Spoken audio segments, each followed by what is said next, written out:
Somewhere in your kitchen right now, there is almost certainly meat from an animal that eats plants or grass or grain. Beef, chicken, pork, lamb, fish that feed on algae and smaller fish. This is so ordinary you have probably never questioned it. But flip the equation and something strange appears. Humans have hunted for hundreds of thousands of years.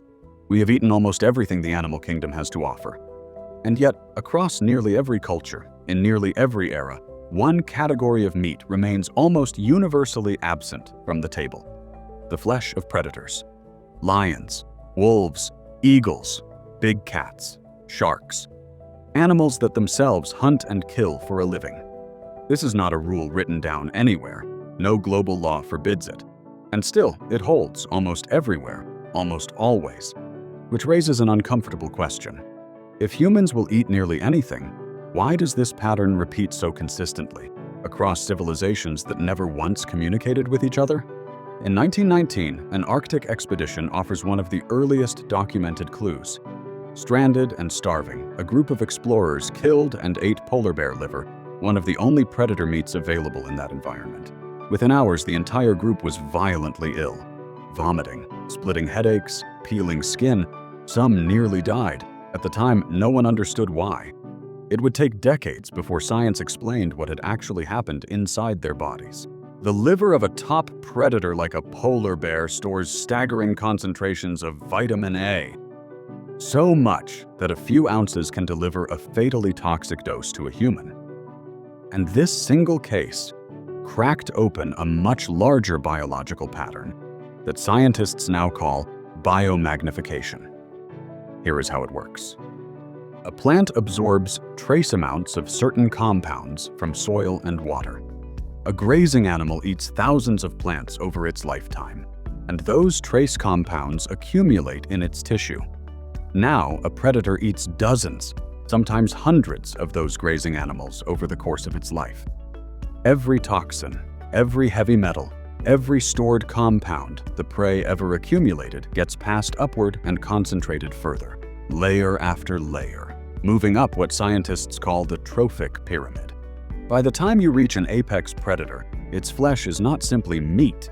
It is a biological archive of everything its prey ever consumed, compressed, and intensified.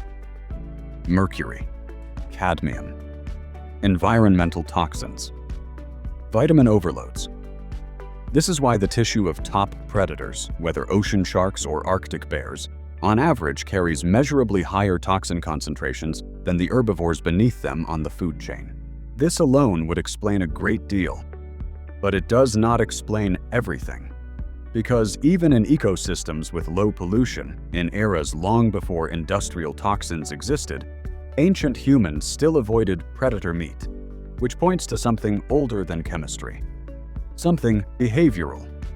Predators are, definitionally, difficult and dangerous to kill.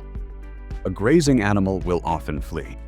A predator is built to fight back, sometimes fatally, and it takes far more energy, risk, and skill to bring one down.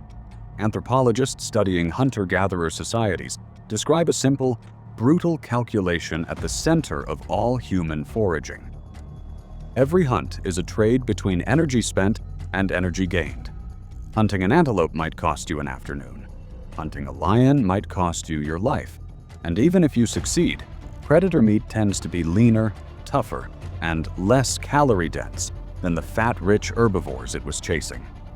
In other words, predator meat was almost never worth the risk. Evolution does not require a taboo to explain this. Simple math does the work instead. But even this does not close the case entirely, because there is a third layer, quieter than biology and far older than any written record. Something changes in the meat itself depending on what an animal eats.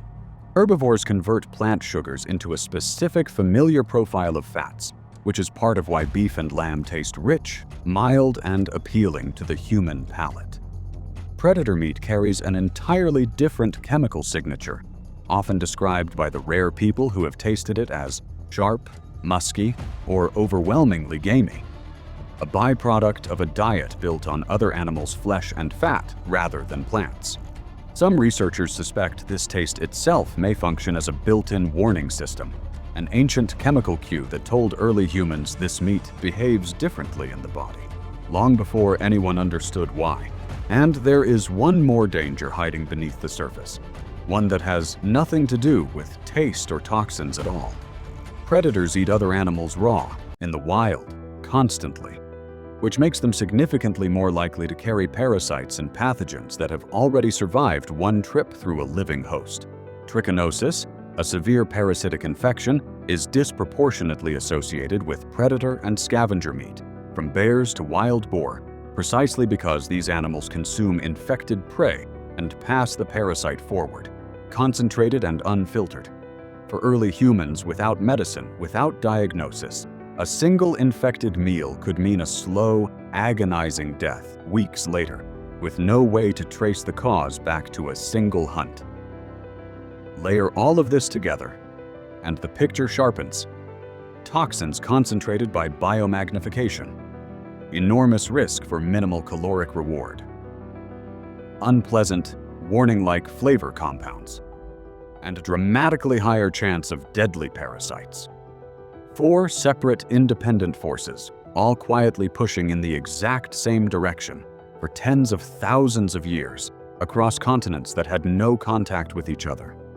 This is likely why, when ancient religious and cultural codes eventually were written down, from dietary laws in the Middle East to taboos recorded in indigenous societies across the world, predator animals appear again and again on the forbidden list, almost as if these cultures were independently rediscovering and then formalizing a lesson biology had already taught their ancestors through sickness, death, and hard experience. What is remarkable is not that humans avoid predator meat. It is that we arrived at the same unwritten rule, again and again, without ever comparing notes, guided only by consequence. So perhaps the real story here is not about food at all. It is about how a species learns, slowly, invisibly, through generations of trial and tragedy, without ever writing the lesson down, until the lesson simply becomes who we are. A rule etched not into law, but into instinct itself. The next time you sit down to a plate of chicken, or beef, or fish, consider what is missing from it. Not by law, not by decree, but by hundreds of thousands of years of your ancestors quietly discovering, one funeral at a time, exactly which meals could kill you, and passing that knowledge forward the only way that mattered. Not in words.